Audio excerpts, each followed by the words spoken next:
आप सभी का MS हिंदी एकेडमी में हार्दिक स्वागत एवं अभिनंदन है।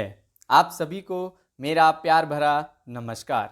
आशा और उम्मीद करता हूं कि आप सभी अपने घरों में स्वस्थ होंगे, सुरक्षित होंगे। आज का जो हमारा विषय है वो श्रीदेव सुमन विश्वविद्यालय के द्वारा हिंदी विषय में BA थर्ड ईयर का जो आज पेपर कराया गया है उसकी आंसर की के बारे में आज हम बात करेंगे।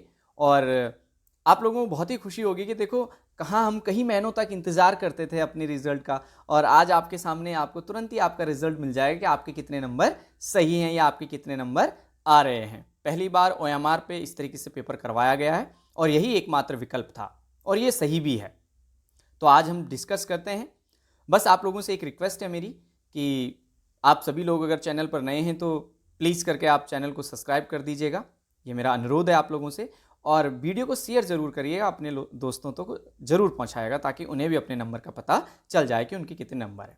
साथ ही आपको एक महत्वपूर्ण बात मैं बताना चाहता हूं कि यहाँ पर मैं सिर्फ आपको आंसर नहीं टिक कराऊंगा, साथ ही साथ आपको उन ऑप्शन के द्वारा कि वो क्यों नहीं है इसके बारे में आपको समझाऊंगा और उनके बारे में विशेष जानकारी दूंगा, क्योंकि इसी तरीके का पैटर्न आगे कंपटीशन में आपको देखने को मिलेगा। सेम ऐसे क्वेश्चन रहते हैं ग्रामर से रिलेटेड, या अलंकार नहीं है तो और चीज़ें आएंगी, लेकिन पैटर्न यही रहता है। तो इन सारी चीज़ों का आपको विशेष ध्यान देना है और इसी तरीके से पेपर आगे आपको मिलेगा। तो ये बहुत ही महत्वपूर्ण वीडियो होने वाला है आप लोगों के लिए, क्योंकि इससे संबंधित आगे कंपटीशन में भी आपको इसी तरीके से पेपर क्वेश्चन आते हैं और इसी तरीके से मैं आपको तरीका बताऊंगा कैसे, अगर मुझे क्वेश्चन का आंसर नहीं आ रहा है परंतु अगर मैंने पढ़ा है, मैंने तैयारी की है, तो कैसे मैं इनको सॉल्व कर सकता हूँ, ये मैं आज आपको समझाने का प्रयास करूँगा। तो अंत तक आप हमारे साथ जुड़े रहिए और इसी तरीके से हम वीडियो को ज़्यादा लंबा ना करते हुए फटाफट करके आपको पहले आपके आंसर समझाने का प्रयास करते हैं। ठीक है, तो आज हम पहले देखते हैं कि किस तरीके से हमारे पास क्वेश्चन है। पहला क्वेश्चन आप लोग देखिए। पहला क्वेश्चन यहां पर आपके पास देखो, सूर सूर तुलसी ससी में कौन सा अलंकार है। छोटा सा उक्ति दे दिया, पूरा नहीं दिया है। तो देखो हमें अलंकार को समझना होगा। अलंकार किसे कहते हैं? अलम जमा कार। अलम जिसका अर्थ होता है आभूषण, कार जिसका अर्थ होता है चमत्कार या शोभा बढ़ाना। ठीक है, हम इस तरीके से समझ सकते हैं कि अलंकार उन तत्वों को कहा जाता है जो काव्य की शोभा बढ़ाते हैं, अर्थात उसमें चमत्कार उत्पन्न करते हैं, उसे हम क्या कहते हैं? अलंकार कहते हैं। दूसरी बात हम उदाहरण के द्वारा भी समझ सकते हैं, जैसे कि एक स्त्री को सौंदर्य बढ़ाने के लिए या उसकी साज सज्जा करने के लिए हम आभूषणों का प्रयोग करते हैं और उसके सौंदर्य को बढ़ा देते हैं, उसकी शोभा बढ़ जाती है।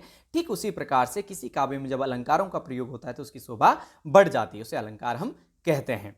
अलंकार मुख्यतः दो भेद होते हैं, शब्द अलंकार, अर्थ अलंकार, और इसके अलावा हम देख सकते हैं कि उभय अलंकार भी एक होता है, लेकिन जनरली वो पेपर में नहीं पूछा जाता है, तो इसलिए आपको ज़्यादा डिटेल में जाने की जरूरत नहीं है, क्योंकि वीडियो लंबा नहीं होना चाहिए। बस कंपटीशन के हिसाब से आपको एक पैकेज मिल जाए, इनके बारे में आपको नॉलेज हो जाए, ताकि आप भविष्य में कभी भी इस तरीके से पेपर दें तो आपको आसानी से ये बात समझ में आ जाए कि हमें कैसे पेपर सॉर्ट आउट करना होता है। पेपर करना एक कला है और हम किसी भी कंपटीशन या किसी भी परीक्षा की जब हम तैयारी कर रहे होते हैं तो हमें तरीके का पता होना बहुत ज़रूरी है। हमारे चैनल पर आपको निरंतर इस तरीके से वीडियो मिलती रहेंगी और आज हम इस बारे में बात कर लेते हैं। ठीक है, तो यहाँ पर हम देखते हैं शब्द अलंकार 3 प्रकार के होते हैं। कौन कौन से? अनुप्रास, इसके अलावा यमक, श्लेष।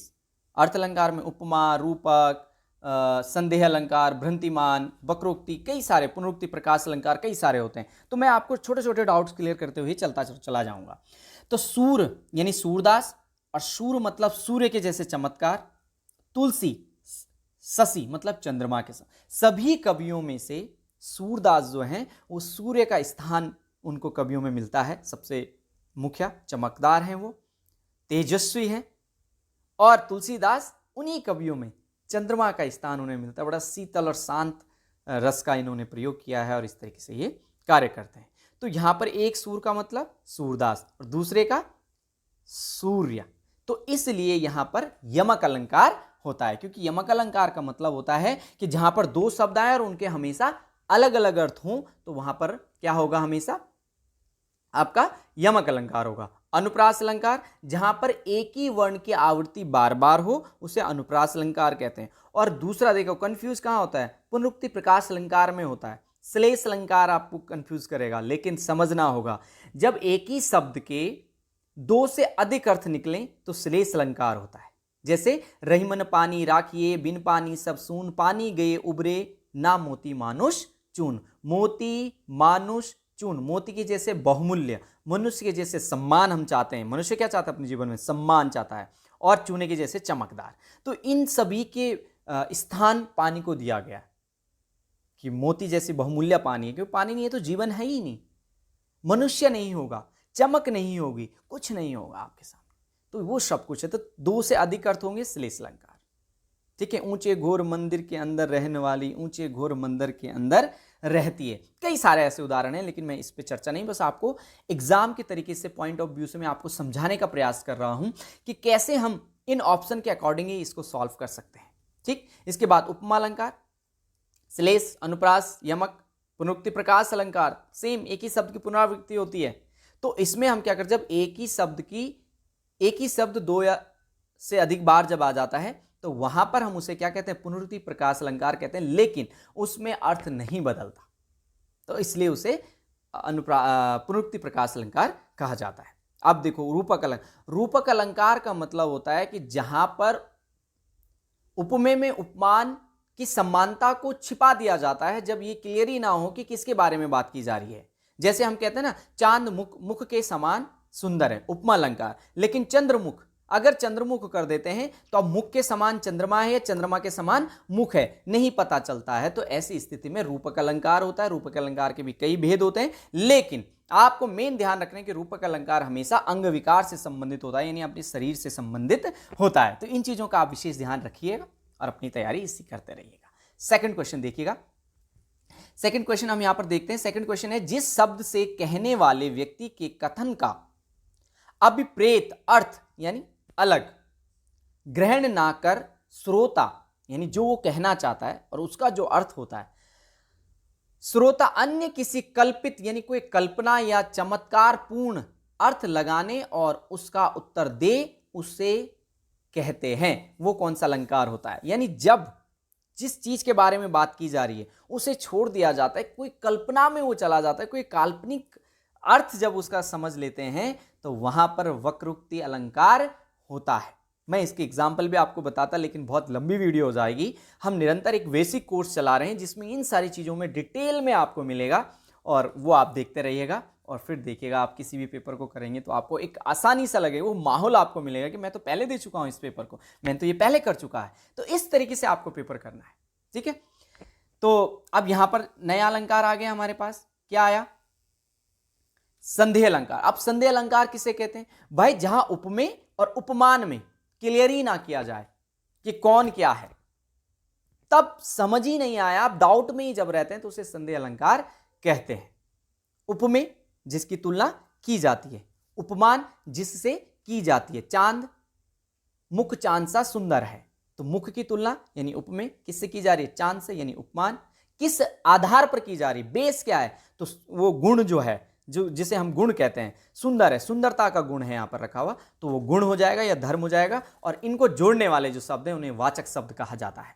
तो जब इन दोनों में क्लियर ना हो तब संदेह अलंकार। जैसे रस्सी है या सांप है, सारी बीच नारी है कि नारी बीच सारी है, सारी बीच नारी है कि नारी बीच सारी है। जब क्लियर ही नहीं होता तब वहां पर संदेह अलंकार होता है। भ्रांतिमान अलंकार इससे ही जुड़ा हुआ। जब क्लियर हो जाए, जब आप गलत बात को स्वीकार लें, गलती मान लें, तो वो भ्रांतिमान अलंकार होता है। जैसे रस्सी नहीं सांप है, जब स्वीकार लेते हैं, हम गलत चीज को स्वीकार लेते हैं तो हम भ्रमित हो जाते हैं। जैसे आजकल कई जगह आपके साथ चल रहा होता है कि हम गलत चीजों को अच्छा मान लेते हैं, स्वीकार लेते हैं, और इस तरीके से हम आगे चलते रहते हैं। तो इन चीजों का आपको विशेष ध्यान रखना है। क्लियर? इसके बाद रूपक। अभी मैंने ऊपर बताया था कि जब क्या हो, क्लियर ही ना किया जाए कि उपमान से बात हो रही है उपमेय से, तो तब वहां पर क्या होता है? चंद्रमुख, जैसे मैंने आपको बताया, रूपक अलंकार। वक्रोक्ति इसका उदाहरण हो गया। अब यहां जहां पर उपमेय और उपमान में अंतर ना दिखाई दे, अर्थात जहां पर उपमेय और उपमान के बीच के भेद, जो अंतर उनके पास है, उसको समाप्त कर दिया जाए, उसे एक कर दिया जाए, तो वहां कौन सा अलंकार होता है? तो कौन सा होगा भाई? मुख की तुलना चंद्रमा से हो रही है, चंद्रमा की तुलना मुख से हो रही है, क्लियर नहीं है ना, भेद खत्म कर दिया, रूपक अलंकार। तो ये आपका रूपक अलंकार। इसमें नया श्लेष अलंकार मैं आपको बता चुका हूं। अब नया इसमें आ गया उत्प्रेक्ष अलंकार। उत्प्रेक्ष अलंकार किसे कहते हैं? जहां पर उपमेय में उपमान की संभावना जताई जाती है, वहां पर संभावना जताई जाए वहां क्या होगा, उत्प्रेक्ष अलंकार होता है। इसे समझने के लिए एक और आसान तरीका है कि इसमें हम कुछ शब्दों को याद रख सकते हैं, जैसे मनो, मने हूं, मानो, जनु, जानो, जने हूं।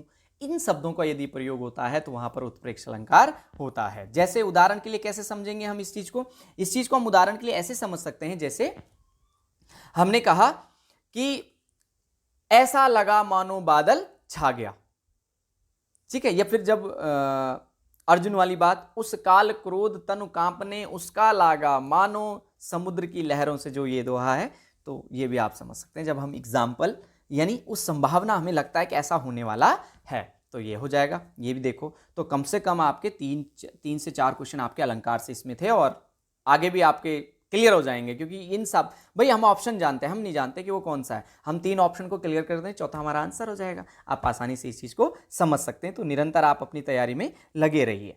इसके बाद अगला हम देखते हैं यहाँ पर शांत रस। रस आपको पता है किसे कहते हैं? रस का मतलब होता है जब किसी वक्ता के द्वारा जो सुखद प्रवाह हमारे हृदय को होता है किसी भी काव्य पढ़ते समय या सुनते समय, तो वो सुखद प्रवाह जो हमें प्राप्त होता है उसे हम उस आनंद को ही रस कहा जाता है। रस की संख्या 9 होती है और 2 उसमें अन्य हैं, वात्सल्य रस और भक्ति रस। इनके ईसाई भाव नहीं होते हैं, तो इसलिए अभी ये 11 में रखे जाते हैं, मुख्य 9 में इनकी संज्ञा नहीं है, ठीक है। इस पे भी हम आपको अलग से वीडियो देंगे कि इसकी हिस्ट्री क्या है, सबसे पहले रस का प्रयोग किसने किया, कौन बताता है रस क्या है, ठीक है, कौन सी सबसे पहली रस से जो रचित हुई रचना है, ठीक है। तो इसके बाद यहाँ पर हम देख लेते हैं अब ऑप्शन से कैसे। अब स्थायी भाव हमें देखने, तो हमें औरों के आने चाहिए, हमें शांत का नहीं आता है, इट्स ओके, लेकिन हमें उत्साह पता है किसका है, वीर रस का है। भय किसका है, भयानक रस का है। हमें पता है हास्य रस का है। तो बचा क्या, निर्वेद। तो निर्वेद शांत रस का आंसर होता है। तो ये आपको पता चल गया यहां पर, इसका आंसर निर्वेद, ठीक है। इसके बाद हम आगे चलते हैं। आगे देखिए पांचवा क्वेश्चन क्या है? पांचवा क्वेश्चन आपके सामने, करुण रस का स्थायी भाव। और फिर वही निर्वेद शांत रस क्लियर हो गया। रति श्रृंगार रस का, रसों का राजा इसे कहा जाता है। ये भी 2 प्रकार के होते हैं, संयोग और वियोग। वियोग और करुण में लोग कंफ्यूज हो जाते हैं। देखो वियोग में क्या होता है, एक दूसरे से जैसे हम दूर चले जाते हैं, बिछड़ जाते हैं, लेकिन मिलने की आस लगी। जैसे गढ़वाली में भाई क्या कह सकते हैं, विदेश चले जाते हैं 5 साल के लिए, 4 साल के लिए, तो उनकी जो यादें हैं उनमें वो दुखी रहते हैं, तो उसे वियोग रस कहते हैं। और करुण रस जब कोई समाप्त हो जाता है, यानी किसी की मृत्यु हो जाती है, तब वहां पर शोक। तो करुण का स्थायी भाव शोक। जुगुप्सा किसके बोलते हैं, विभत्स रस का। जुगुप्सा गलानी, यानी इसको हम ऐसे समझ सकते हैं कि करुण से ही संबंधित होता है, लेकिन थोड़ा सा अलग होता है। कैसे कि भाई कोई अपने लोग हैं, उनकी मृत्यु हो गई, 4-5 लोग लाशें, घर में लाशें, बाहर लाशें, इस तरीके से है इसका उदाहरण। तो फौजी भाई हैं सपोज दैट, ठीक है, और युद्ध में उनकी वीर गति को प्राप्त हो गए, तो क्या होता है, सामने पड़े हुए हैं लाशें, तो पहले दिन हमारे अंदर सांत्वना होती है, लेकिन 2-4-5-6 दिन बाद वहाँ क्या है, जब बदबू आने लगे तो उनसे हम घृणा करने लग जाते हैं। तो इस तरीके से उसे जुगुप्स रस की विभत्स रस उसे कहते हैं, कि जब हृदय में अपना तो है लेकिन कुछ और उसके लिए घृणा या ग्लानि होने लगती है, ठीक है। इसके बाद 4 चरणों वाला एक सम मात्रिक छंद, जिसके प्रत्येक चरण में 16 व 12 के विराम से 28 मात्राएं होती हैं, तो उसे हम क्या कहते हैं उसे हरि गीतिका कहते हैं। सोरठा में जो दोहे का ठीक उल्टा होता है, कुंडलिया में एक सोरठा, और इस तरीके से इसमें 6 चरण होते हैं कुंडलिया में, और शिरोमणि में इसी तरीके से 4 चरण होते हैं। ये अर्ध सम्मात्रिक छंद है। तो इसके लिए हम अलग से छंद की एक वीडियो बनाएंगे जिसमें आप आसानी से इस चीज़ को समझ सकते हैं, ठीक है। यहाँ पर इसका आंसर हरि गीतिका है। इसके बाद अगला इंपॉर्टेंट यहाँ पर देखिए, ये शब्द शक्ति है आपके लिए। आगे किस हिंदी से संबंधित आप कर रहे हैं बीए, आगे भी आपको शब्द शक्ति का सामना करना पड़ेगा, और 3 से 4 क्वेश्चन 100% होते हैं, मिनिमम 2 क्वेश्चन इसमें से अब तो ग्रुप सी में भी आने लगे हैं, तो इसको थोड़ा सा समझ लीजिए आप। तो अभिद्या देखो, ये है शब्द शक्ति की बात, हम बात करते हैं शब्द शक्ति को कैसे समझें। कोई बात रखी गई तो कितने होते हैं, शब्द शक्ति के प्रकार क्या हैं, तो शब्द शक्ति के प्रकार है 3। वाच्यार्थ, वाच्य का मतलब होता है कहा गया, यानी जो हमने कहा और आप जो समझे उसे वाचार्थ। इस शक्ति को नाम दिया गया अभिद्या, अभिध। लक्षणार्थ, यानी उनके जो लक्षण है, जो मैंने कहा उसमें किस लक्षण के बारे में तो बात नहीं करी मैंने, तो उसे हम क्या कहेंगे, लक्षणा कहते हैं। शब्द शक्ति में वो लक्षणा हो जाती है। और व्यंग्यार्थ, जब एक ही चीज के कई अर्थ निकाले जा सकते हैं उसे व्यंग्यार्थ कहते हैं। तो व्यंग्यार्थ को हम व्यंजना कहते हैं। तो ये शब्द शक्ति 3 प्रकार की होती है। अब यहां पर उन्होंने क्या, अभेद्य, अभेद्य मतलब वाच्य, कहा गया शब्द शक्ति से प्राप्त होने वाले अर्थ नहीं है इनमें से जो 4 ऑप्शन है। तो देखो लक्षणार्थ बिल्कुल अलग है और यही इसका आंसर है, क्योंकि लक्षणार्थ जब हम किसी वाक्य, जो जैसे मैं कोई बात कह रहा हूं और उसकी जब हम बात, इसको मैं साधारण से आपको समझाता हूं, देखो कैसे। लक्षणार्थ का मतलब होता है कि जब हम किसी शब्द में लक्षण को समझते हैं, जैसे हमने कहा ये लड़का शेर है, तो उसके लक्षणों गुणों के बारे में हम बात कर रहे हैं। लड़का शेर तो नहीं हो सकता, लेकिन उसके अर्थ, उस शब्द शक्ति से हम ये समझ गए कि बहुत बहादुर है, निडर है, तो इसे कहते हैं लक्षणा या लक्षणार्थ। ये शब्द शक्ति है, हमारे कहने मात्र से आप समझ गए, ठीक है। इसके बाद दूसरा मैंने क्या कहा, व्यंग्यार्थ।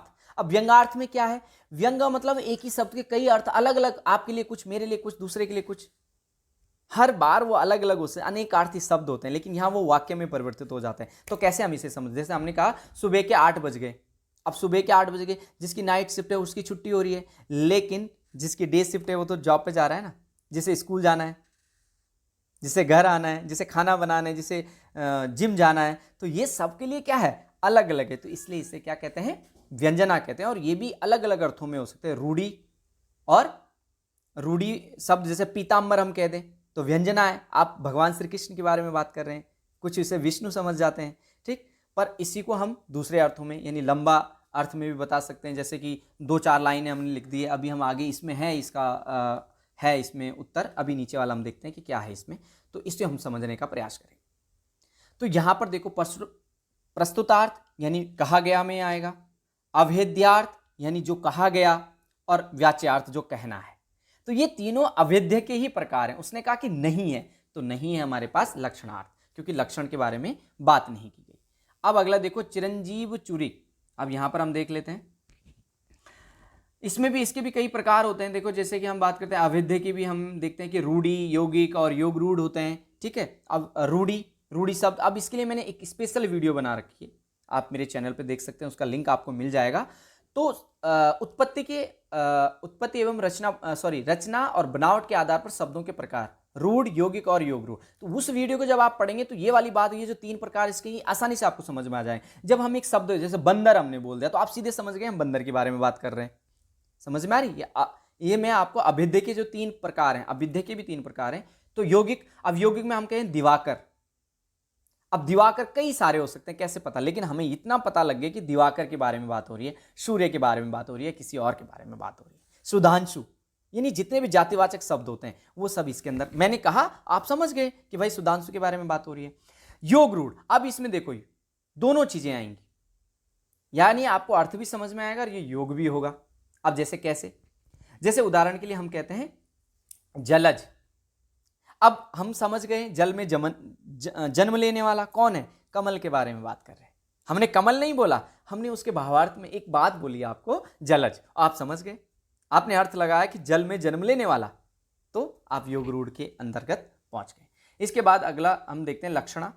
लक्षणा के भी 2 प्रकार होते हैं, मुख्यार्थ और मुख्य योग। अब मुख्यार्थ में क्या होता है भाई, मुख्यार्थ में क्या होता है, जो मुख्य उसका अर्थ होता है। और दूसरा हमने कहा कि प्रयोगार्थ, यानी प्रयोग में कभी कभी क्या होता है, जैसे जहां भाई कनक कनकते सोगुनी, कहीं कनक का अर्थ सोना है, कहीं धतूरा है, कहीं गेहूं है, तो जहां उसका प्रयोग किया जाएगा उसके हिसाब से उसका अर्थ बदल जाएगा। तो वो लक्षणा हम लोग यहां पर देख रहे हैं। तो लक्षणा रूढ़ी लक्षणा होती है। उसके अलावा जो पहले से चले आ रही है रूढ़ी लक्षणा हम बात करते हैं, जैसे कि मैंने बताया कि सिंपल जिसके बारे में आप बात करते रहते हैं, जैसे बड़वाग्नि, जठराग्नि। बड़वाग्नि मतलब पेट की आग, भूख लगी, तेज भूख, लेकिन आपने भूख नहीं बोला, क्या बोला। ये शब्द शक्ति हैं, सबको नहीं समझ में आएगा, पावर कितनी आप समझ रखते हैं भाषा की, तो इनके हिसाब से आप विशिष्ट प्रख्यात बनते हैं। तो हमने जठराग्नि बोली तो हम समझ गए समुद्र की आग, बड़वाग्नि बोले हमने कहा पेट की आग। तो ये एक रूढ़िवादी शब्द है जो आसानी से पहले से, रूढ़िवादी का मतलब होता है, रूढ़ी शब्द का मतलब होता है जो प्रयोग में है, पहले से वो प्रयोग में चल रहा है। प्रयोजन, जब हम किसी के लिए किसी उद्देश्य से हम ऐसे शब्दों का प्रयोग करते हैं, तो जैसे मैंने कहा कि यह बालक क्या नहीं है, यह बालक शेर है, तो ये प्रयोजन आर्थक है। ये हमने प्रयोज में बात कर दी किसी के लिए, ठीक है। उदार परिचित कलिरात्रि, इस तरीके से जब हम बात करते हैं तो ये आपका हमेशा तुम शुद्ध बुद्ध आत्मा केवल हैं, चिर पुराण है, चिर नवीन है, तो सभी की संज्ञाओं से दे दी, तो प्रयोगार्थ है। अब बुद्ध हैं, शुद्ध हैं, ठीक, ये सारी चीजें हमने उसके सामने रख दी, तो ये हमारा लक्षणार्थक है। लक्षण बता रहे हैं कि आप शुद्ध हैं, पवित्र हैं, चिर हैं यानी प्राचीन हैं, पुराणों में भी आपका जिक्र है, तो ये लक्षण है उनकी, तो ये लक्षणार्थ, ये प्रयोग में हो गया। और जो सीधे हमने बोल दिया वो आपका रूढ़ी हो गया, तो दो हो गए। इसके बाद व्यंजना। व्यंजना जैसे हमने कहा कि व्यंजना मतलब जब हर किसी के लिए वो अलग अलग अर्थों में हो सकते हैं, बहुत ज़्यादा अलग अलग अर्थों में हो सकते हैं। जैसे कि भाई हमने कहा सुबह के 8 बज रहे हैं, ठीक। अब ये भी, इसके भी भेद होते हैं। शब्द के व्यंजनार्थ शब्दों के आधार पर व्यंजन होते हैं और कभी कभी अर्थों के आधार पर व्यंजन होते हैं। अब शब्दों के अर्थ जब हम बात करते हैं कि जैसे शब्दों की हम बात करते हैं तो क्या होगा, जैसे एक ही शब्द, जैसे कि हमने जो हमारा बहुवीर समास के होते हैं उनको जब हम प्रयोग में लाते हैं और उनके हिसाब से जब किसी के लिए बात आते हैं तो वो शब्दार्थ व्यंजना कहा जाता है। जैसे कि भाई हल, यहाँ पर देखो, चिरंजीवी जोरी चुरे क्यों ना स्नेही गंभीर की को घटी ना ये वृष भुंजना वे हलदर की बीर, ठीक। तो अब देखो, वृष भानुजा यानी वृष भानु की पुत्री, वृषभा अनुजा, अनुजा मतलब पुत्री। अब आप जिस तरीके से उसे तोड़ सको, वृष भानु और जा यानी वृष राशि के सूर्य की पुत्री, तो अलग अलग अर्थ हो रहे हैं। किसके लिए ये सब प्रयोग कर रहे हैं? हलदर यानी बलदेव। अब हलदर, हल को धारण करने वाला, बैल का भाई भी हलदर होता है, शेषनाग का अवतार भी है वो। तो इस तरीके से जब हम शाब्दिक रूप से इनको क्या कर रहे हैं, प्रयोग करते हैं, तो यहां पर कौन होगा, देखो अपादान अलग करने का नहीं है, अविद्य तो हो ही नहीं क्योंकि जो कहा वो नहीं है, यहां तो कुछ और ही शब्द का प्रयोग, रूढ़ी लक्षणा नहीं है, लक्षणों के बारे में नहीं बात की जा रही है। तो यहां पर आपके सामने क्या हो जाएगा, हमेशा आपका जो रहेगा वो व्यंजना रहेगा कि अलग अलग अर्थों में हम लोग इस पर बात कर रहे हैं। तो व्यंजना में भी, इसमें भी कई सारे होते हैं। तो जो अगर यहां पर ये लिखा होता है कि अभिद्य व्यंजना यानी बोला भी गया, यानी एक में कई सारे हो सकते हैं, परंतु यहां पर शाब्दिक रूप से हमने उसे अलग अलग रूपों में बताया है। तो ये आपका शक्ति व्यंजन है, ये बहुत महत्वपूर्ण था आपके लिए, तो इसलिए आपको इस पर डिस्कस करा। आशा और उम्मीद करता हूँ आपको समझ में आया होगा। आगे भी हम इसकी अलग से एक सेपरेट वीडियो बनाऊंगा जिसमें मैं आपको शब्द शक्ति के बारे में बताऊंगा। किस कीर्ति के सर्गों को समय का नाम दिया गया है? तो ये आसान है, बहुत पहले से हम लोग इसे पढ़ते आ रहे हैं। ये पृथ्वीराज रासों के जितने भी सर्ग हैं उन्हें समय सर्ग के रूप में बताया गया है। और इसके बाद हम अगला देखते हैं, अनुप्रास अलंकार का शाब्दिक अर्थ क्या है? अनुप्रास शब्द का अनु मतलब होता है बार बार, प्रास मतलब होता है वर्ण। तो वर्ण साम्य यानी एक ही वर्ण जब समान वर्ण एक बार आए, वर्ण सामान्य इसका अर्थ है। संभावना में उत्प्रेक्ष अलंकार होता है, उल्टा किसी में भी नहीं होता है, किसी भी अलंकार में उल्टा अर्थ नहीं निकाला जाता। और संकल्पना जब हम किसी की या कह सकते हैं वक्रोक्ति की, या फिर जब अतिशुक्ति होता है, तो इस तरीके से हम वहाँ पर इन लक्षणों का प्रयोग। भय का रस भय होगा, भयानक रस का भय, विस्मय और निर्वेद और जुगुप्सा, ये सब मैं आपको बता चुका हूँ। अतिशुक्ति अलंकार जब किसी चीज़ को बड़ा चढ़ाकर बताया जा सकता है। दीर्घ आगे कटु मृग ना, ये जब दोनों आप दुविधा में, उधर भी जाएंगे तो जाएंगे, इधर भी जाएंगे तो जाएंगे। मैं सुकुमार नाथ बन जाऊं, तुम्ही उचित तप ना मो कहूँ भानु, ठीक है। तो इस तरीके से अगला, कनक कनकते सोगुनी यमक अलंकार, हनुमान की पूछ में लगन न पाई आग, लंका सिगरी जल गई, गए निशाचर भाग। तो यहाँ कौन सा अलंकार होगा? तो यहाँ हम देखते हैं कि यहाँ पर आपका अतिशुक्ति अलंकार होता है। जब किसी चीज को बड़ा चढ़ाकर बताया जाता है तो उसे अतिशुक्ति अलंकार कहा जाता है। इसके बाद हम देखते हैं यहाँ पर अधिव्यंजना आपका रहेगा। तो यहाँ पर वही क्वेश्चन अभी हमने किया था जो, उससे संबंधित ये प्रश्न आ गया आपका। क्वेश्चन 13 है। 13 में पूछा गया है कि अभिद्य शब्द शक्ति से प्राप्त अर्थ कहलाएंगे। अब जितने भी अभिद्य मतलब जो हमने कहा, और आपको क्या समझ में आएगा? तो व्यंगार्थ या व्यंजना तो आएगा नहीं, क्योंकि अविद्य तो बिल्कुल अलग है, ये तो कई अर्थों में है। अविद्य का मतलब अविद्य के अंतर्गत ही होगा, कि जो हमने कहा उससे संबंधित है, क्योंकि व्यंग्यार्थ तो अलग है, लक्षणा अलग है, तो लक्षणार्थ भी नहीं आएगा और व्यंग्यार्थ भी नहीं आएगा। कंफ्यूज करने के लिए इनमें से कोई नहीं भी दे रखा, लेकिन जिसने पढ़ा है वाच्यार्थ, मैंने कहा ना कि वाच्यार्थ को हम क्या कहते हैं, अवैध कहते हैं, यानी कहा गया। तो संकेतार्थ, प्रस्तुत और अवैध, ये सभी क्या है, बी इसका आंसर होगा। अष्टछाप के कभी नहीं है पूछा है नहीं, सूरदास जी हैं, नंददास, कुंभदास, रहीमदास जी नहीं है। इसके बाद अगला देखते हैं, लक्षणा शब्द शक्ति से प्राप्त, मैंने कहा इसमें 5 से ऊपर क्वेश्चन है, अर्थ है। अब लक्षणार्थ आपको पता है, लक्षणा मतलब लक्षणार्थ, तो आंसर आपका सी। बिहारी लाल भारत के थॉम्स हैं, यह किसने कहा है? May be doubt doctor Gierson है, लेकिन इसको आप क्लियर कर लेना जब आपको समय मिले, या आप यूट्यूब पे भी चेक कर सकते हैं, सॉरी गूगल पे चेक कर सकते हैं। मेरे को अभी इसका याद नहीं आ रहा है बराबर, तो इसलिए ये इसका आंसर है। बाकी अगर आपको पता है तो आप इसका आंसर कमेंट बॉक्स में लिख सकते हैं। नागमती का बिरहा वर्णन किस महाकाव्य में है? तो ये आप आसानी से बता सकते हैं कि ये आपका पद्मावत में है। भक्तिकाल का समय काल, क्योंकि आदिकाल का है 1050 से 1375, तो 1375 से भक्तिकाल है, 1700 से आपका 1800 से ले लेते हैं इसको, लेकिन 1900 तक, और 1900 से अब तक आधुनिक युग। कबीरदास के शिष्य थे धर्मदास, सबको पता है, और बाकी ये सब इनके साथ पढ़ते थे। अमीर खुसरो को तोता ये हिंद की उपाधि दी जाती है। आगे आगे बहन आई, पीछे पीछे भैया, दांत निकाले बाबा आए, बुरका ओढ़े मैया। तो इसका आंसर भुट्टा, मकई, और गढ़वाली में हम मुंगरी बोलते हैं, मतलब टिहरी गढ़वाल में। ठीक है भाई, तो ये हमारा इसका आंसर रहेगा। इसके बाद भगवान श्री कृष्ण का जन्म आप सभी को पता है, कलयुग से पहले द्वापर युग में हुआ था, और ये इनकी लीलाएं तो अनंत हैं, आप सभी जानते हैं, तो जितना हमें पता है। ऋतिकाल का दूसरा नामकरण इसमें लिखा था कि श्रृंगार कल किसने कहा? तो इसका आसानी से आप आंसर दे सकते हैं कि इसका आंसर हमारा, आप कमेंट बॉक्स में लिख सकते हैं, क्योंकि ये पहले से चलता आ रहा है। तो इसका आंसर है विश्वनाथ प्रसाद मिश्र।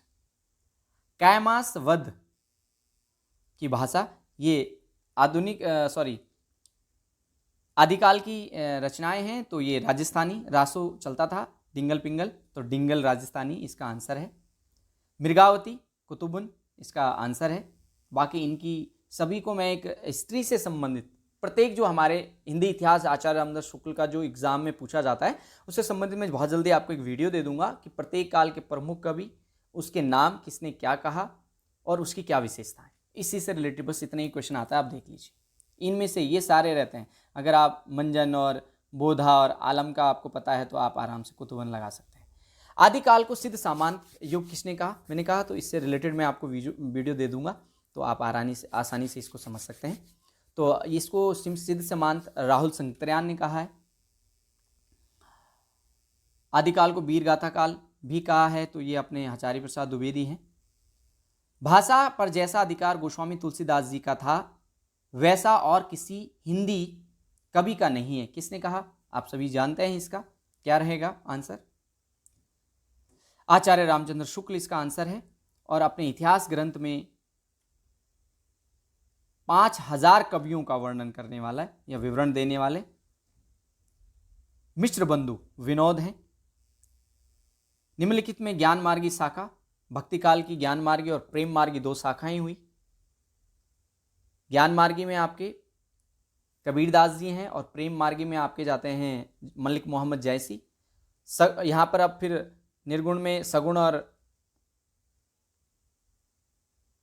निर्गुण ब्रह्मा और सगुण, तो निर्गुण में ज्ञान मार्गी आ गए, और सगुण में आपके सगुण और निर्गुण, तो निर्गुण में ज्ञान मार्गी और प्रेम मार्गी निकल गए, और इधर से सगुण में कृष्ण काव्य और राम काव्य धारा, तो कृष्ण में सूरदास जी और राम में तुलसीदास जी। तो ये आसानी से आप बता सकते हैं। तो यहाँ पर कबीरदास इसका आंसर हो जाएगा। पद्मावत किस कवि की रचना है? मलिक मोहम्मद जैसी, आप आसानी से बता। पृथ्वीराज आंसू किस भाषा में लिखी गई है? तो पिंगल भाषा में, क्योंकि डिंगल पिंगल दोनों हैं, तो पिंगल में इसका लिखा गया है। अपभ्रंश भाषा स्वयंभू है। सरप्पा अवहड़ भाषा से संबंधित है। कबीर को वाणी का डिक्टेटर किसने कहा? आप सभी जानते हैं किसने कहा? आचार्य हजारी प्रसाद द्विवेदी जी हैं जिन्होंने ये बात कही थी। सूरदास ने दीक्षा किससे ली, यानी उनके गुरु कौन थे? तो वल्लभाचार्य, आप सभी जानते हैं। इसके बाद सूरदास नहीं थे तो एक दार्शनिक नहीं माना जाता है उन्हें, ऐसा मेरा मानना है। सही आंसर अगर आपको पता है तो आप दीजिए। सूर साहित्य के आधिकारिक विद्वान नहीं थे, किसने कहा? ये आप आसानी से बता सकते हैं। तो ये आप राजचंद्र शुक्ल इसके लिए ही इन्होंने कथन रखा है। गोपियों उद्धव की निपुण ब्रह्म को जो बात कही गई थी वो मानने के लिए तैयार थे, लेकिन उन्होंने एक शर्त रखी थी। मेरे हिसाब से शर्त थी कि वो भगवान श्री कृष्ण के मोर मुकुट के रूप में अपने ब्रह्म को दिखा दें तो वो मान जाएंगे। और बाकी आप ये तो आपकी सिलेबस में, तो आप मुझे कमेंट में लिखिएगा कि मैंने सही बोला या नहीं। सूरदास की भक्ति थी, आपको पता है वो मधुर्य थी, क्योंकि गोपियों की और कृष्ण लीलाओं का वर्णन उन्होंने किया, तो ये इसका सही आंसर है। और इसके बाद हम देखते हैं रामचंद्र मानस में कितने खंड थे? तो 7 खंड हैं, इसमें आप आराम से बता सकते हैं। इसमें डिटेल में हम बताएंगे सबसे बड़ा कौन सा है, सबसे छोटा कौन सा है, सबसे पुराना कौन सा है, ठीक है।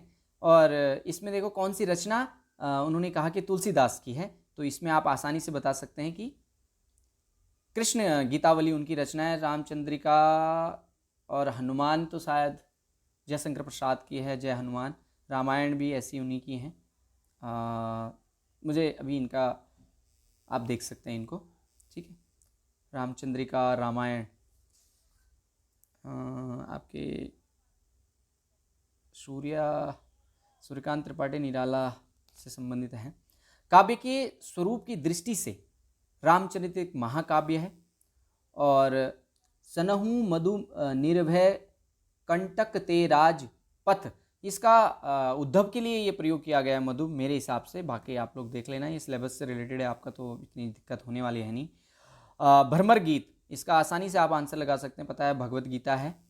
और पुर है निकासी रघुवीर वधु धीर धीर धये मग में डग है, इसका आप आसानी से आंसर दे सकते हैं कि ए इसका आंसर होना चाहिए। क्या है? कवितावली, ठीक है। और बिहारी सतसई, इसका आंसर 723 दोए हैं, यहाँ पे 719 है, तो यही इसका आंसर सही रहेगा। और राव ये रहेगा यहाँ पर। तो भूषण इसके कवि हैं, पहले राष्ट्र कवि इन्हें माना जाता है, वीर रस के कवि हैं ये। तुलसीदास, विनय पत्रिका में जो है वो शांत रस की बात यहाँ पर की गई है। और इसके बाद आपका आता है साजी चतुरन, वीर रस, यहाँ पर आप आसानी से बता सकते हैं, वीर रस का है ये, आसानी से आप बता सकते हैं। और बिहारी का जन्म ग्वालियर में हुआ है, सही आंसर है मे भी। कबीरदास की मृत्यु किस स्थान पर हुई? तो मगहर। बड़े ही बाणी के डिक्टेटर इन्हें कहा गया है, बहुत ही अच्छी बात इन्होंने करी उस समय में। हिंदू धर्म हो, चाहे मुसलमान धर्म हो, चाहे सिख ईसाई हो, सब पर इन्होंने कटाक्ष करा कि मनुष्यता को जिंदा रखें, मनुष्यता ही सबसे बड़ा धर्म है।